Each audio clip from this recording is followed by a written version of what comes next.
Hello and welcome to another episode of Fundy Tidings. I'm your host Jay Remer, and I'm delighted to welcome Muriel Jarvis to the show today. Welcome, Muriel. Thank you, Jay. Muriel is the organizer for EARTHFest, and this year's EARTHFest is the 5th EARTHFest, and we're going to find out all about EARTHFest and how to participate. Yes, It's excellent. so exciting. It's such an important event. Oh, well, thank you, Jay. Yeah, it is important. I mean, certainly most people are not aware enough of our relationship with the planet and how important it is to celebrate our planet and understand that we are interdependent with all other living creatures on the planet. That's right. That's right. Where did the idea of EARTHFest hatch? I mean, I can guess where it might have hatched, but let's hear it from the organizer. Well, actually, it came about as a result of reading a book. But I'll just back up a little bit. About 6 or 7 years ago, my husband and I were sailing for about a week. And you know, when you're sailing, there's lots of free time. So I had brought books with me, and I had brought 6 months worth of National Geographics. Oh. Wanted to catch up on all the National Geographics. And for whatever reason, those 6 months of National Geographic had a tremendous number of articles on the scientific research that proved the detrimental cost to the planet of humans. And it really caught my attention, and I started underlining and circling things. And when I got back home, I made a long list of all the information that came from those National Geographics. And that was sort of an awakening for me of how humans had not paid enough attention to their relationship with all other living creatures and the planet. So as a result of that, I started reading more and more. And I had an urge to want to share this information with other people.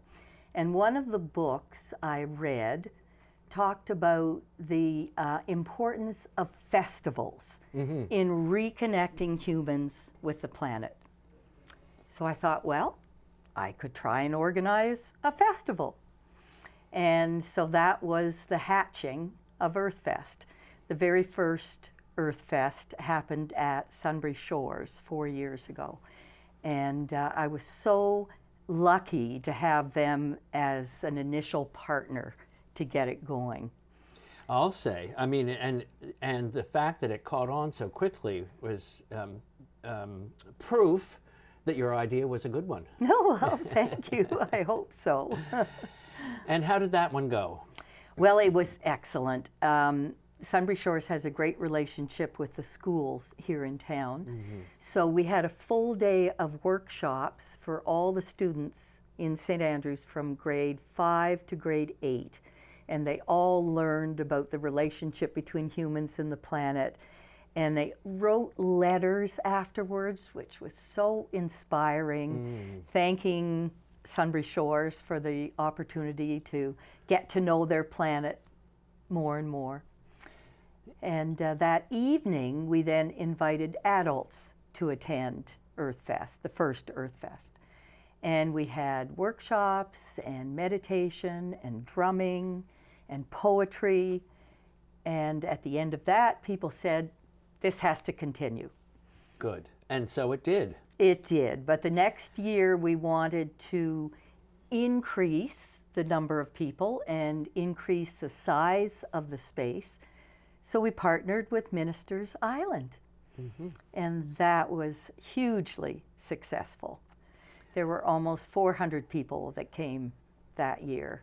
And Ministers Island was again a wonderful partner, this beautiful space, the trails, the lawns, the tent. It worked perfectly. So what types of workshops would you expect to attend if you went to the EARTHFest this year? Well, this year we've expanded. So for the first 3 years, EARTHFest was a one-day event. Early this year, we put together a committee, and I just want to give a shout out to the committee members. The committee was made up of Paul Knopper from the town, Chris Bridger and Jenny Samard from Huntsman, Brad Henderson from Kingsbury Garden, Nancy Lockerbie from Ministers Island, Sharon McGladdery from the St. Andrews Nature Club, and Carolyn Walker and Sarah Brinkhurst from Sunbury Shores. And as a committee, we decided that EARTHFest should be more than just one day. So this year, EARTHFest is 7 days. Oh my, wow, that's a big jump. It's a huge jump. So it's moving from just Ministers Island for that one day to a number of places around town over 7 days. Is my understanding is that if a festival is more than 4 days, you can apply for government funding. Is that true, or did you know about that, or is that something from the past? Well, I'm not sure. We did apply for the Explore St. Andrews grant, and I just found out this morning we were successful in getting a grant from Explore St. Andrews, which is a municipal organization. So that's wonderful. Oh, that's fantastic. But I didn't know about provincial or federal government grants. Yeah, I know that we used to try in the past to have festivals. It has to be 4 days. Oh, well, ours is 7. Yeah, exactly. Well, that's great. So we should get double the funding then. Exactly.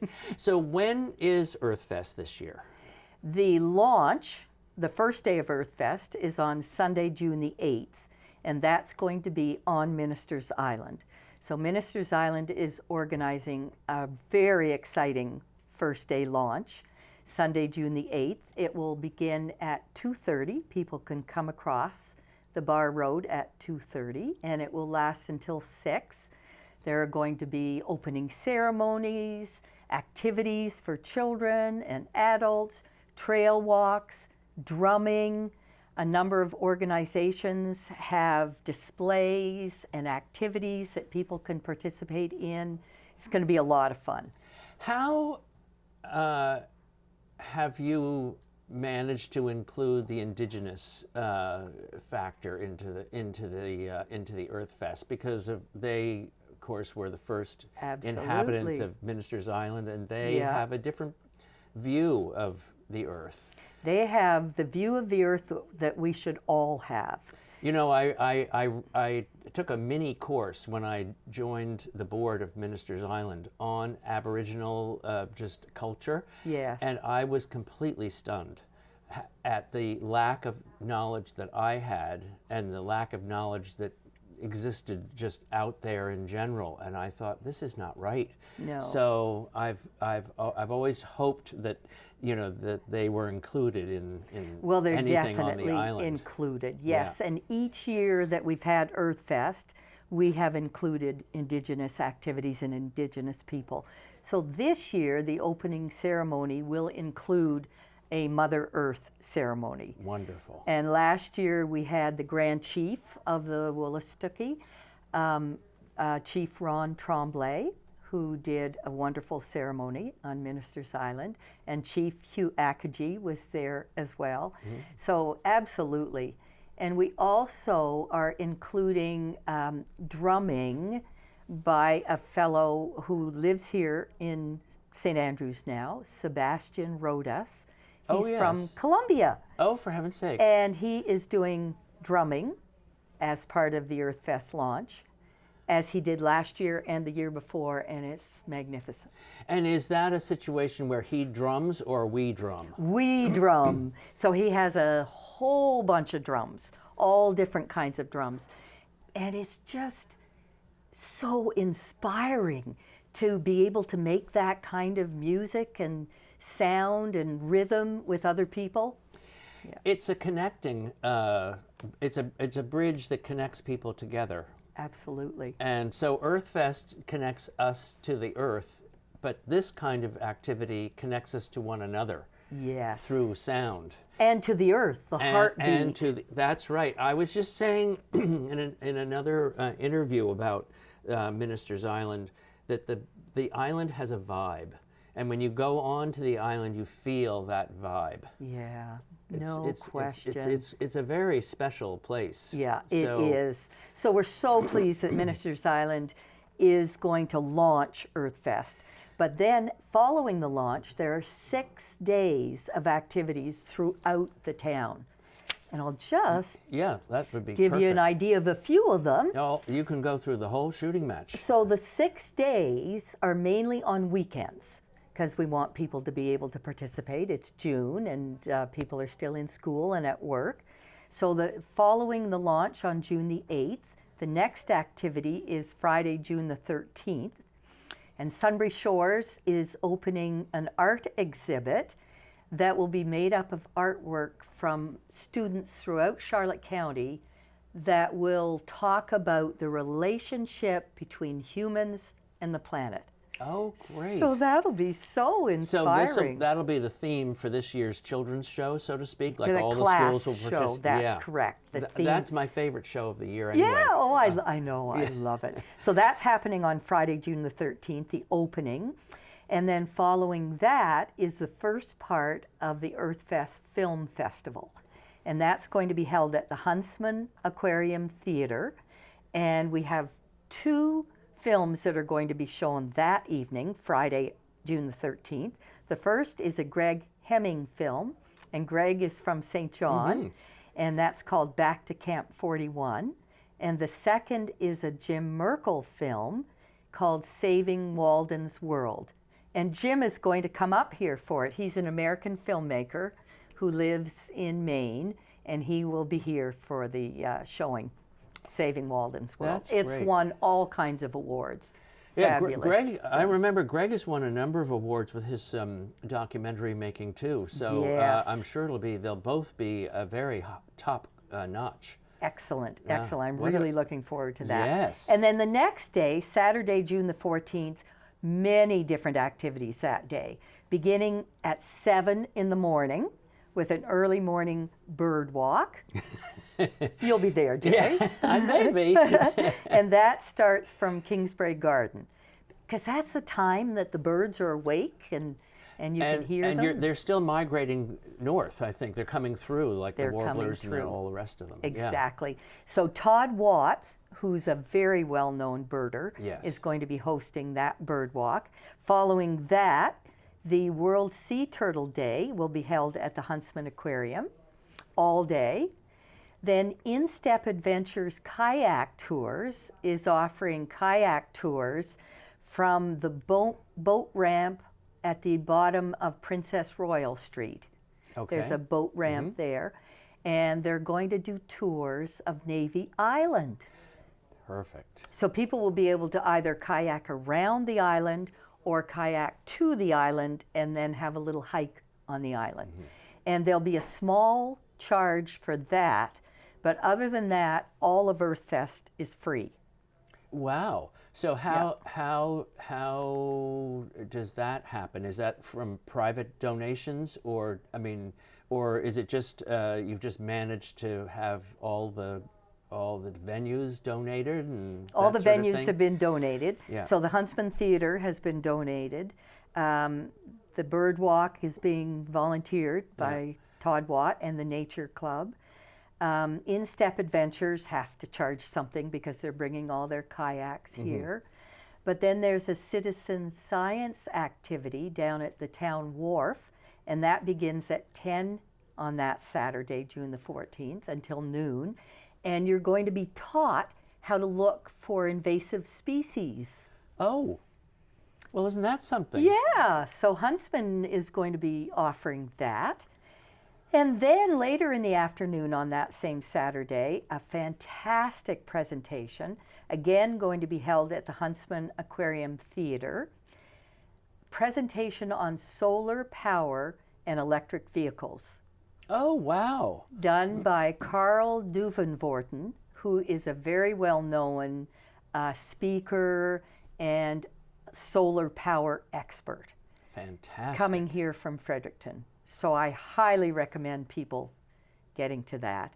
And then later in the evening, another bird walk at 7 in the evening.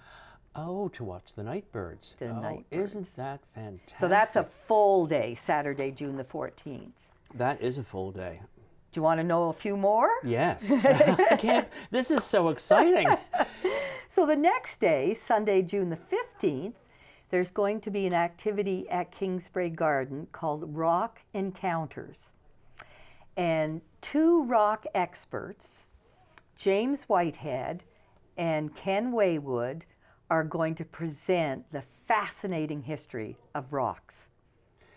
Isn't that interesting? Because I think James was a geology teacher, wasn't he? He was a geologist. Yes, that's right, and very knowledgeable. Very Right. knowledgeable. And Ken, we all know, is a stone carver. Yeah, that's right. So he's going to present some of the raw rock from which the carvings are carved, and then show us the finished product. Yeah. So that's a not to be missed. Yeah. 2 o'clock on Sunday, June the 15th.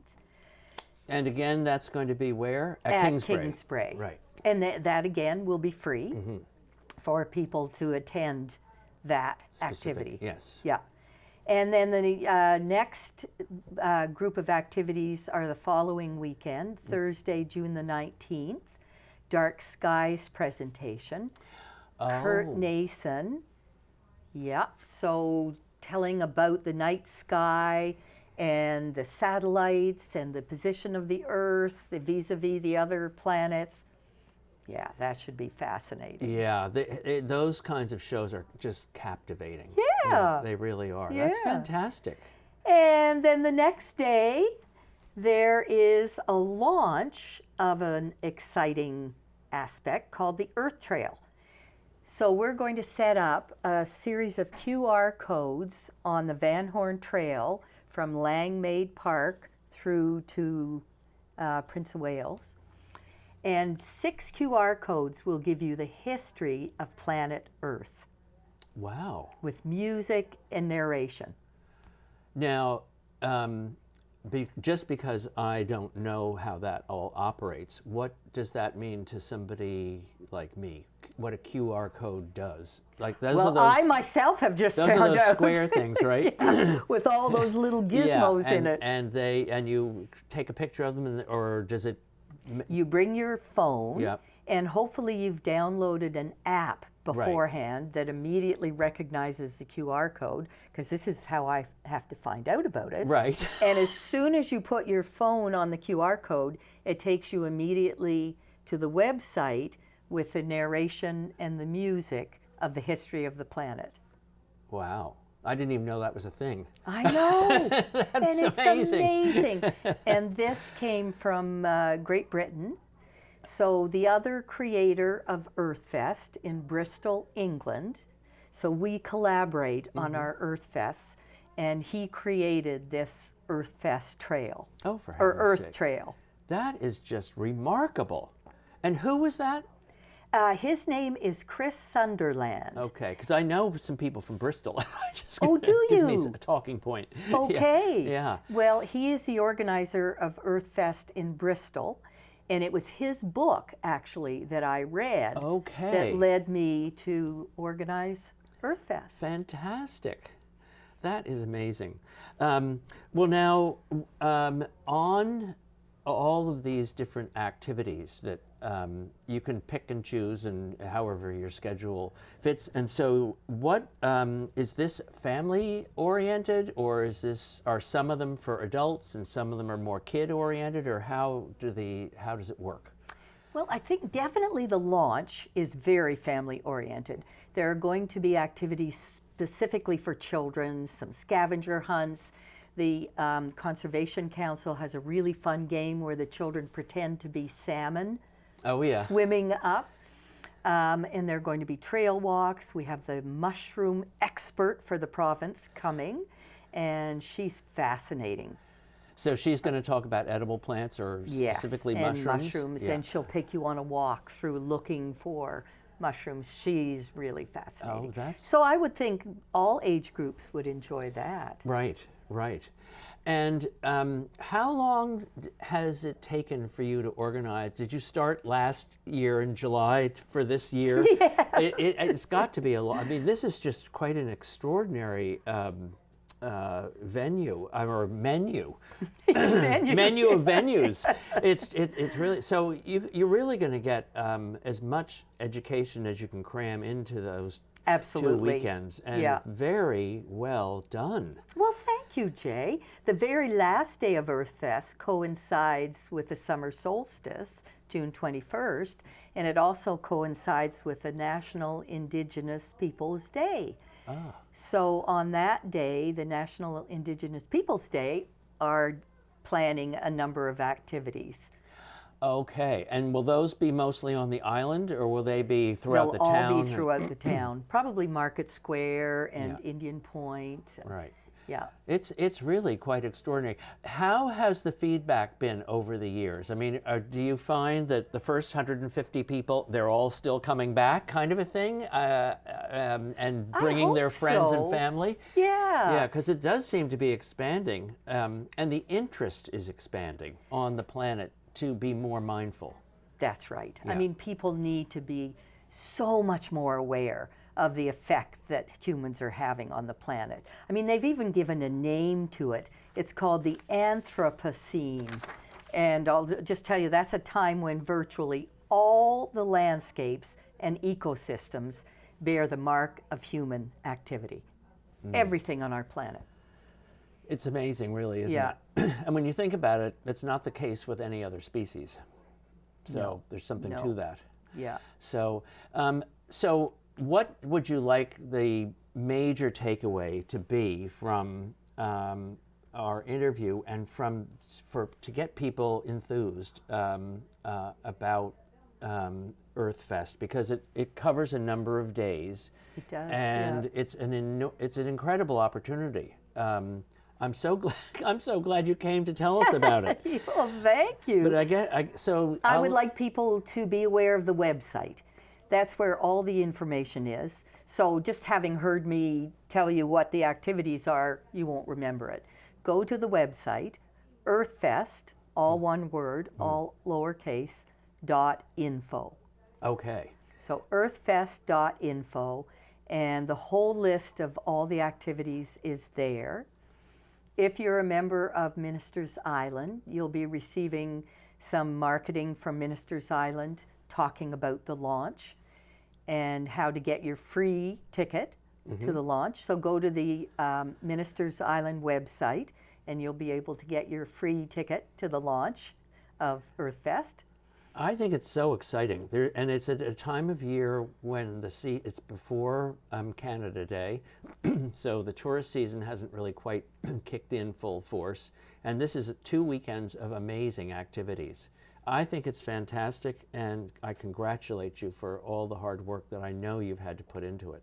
Oh, thank you, and all the others who've been involved as well. Oh yeah, it's not a one-man show, but Yeah. I think that it's very exciting, and I hope it lasts. It goes on until we finally straighten ourselves out with our relationship with the planet Earth. I hope so, Jay, because there's only one planet Earth. That's there's right. no planet B. No, there's not. Anyway, well, thank you, Muriel, for coming in, and thank you for joining us today for another episode of Fundy Tidings. I look forward to seeing you again.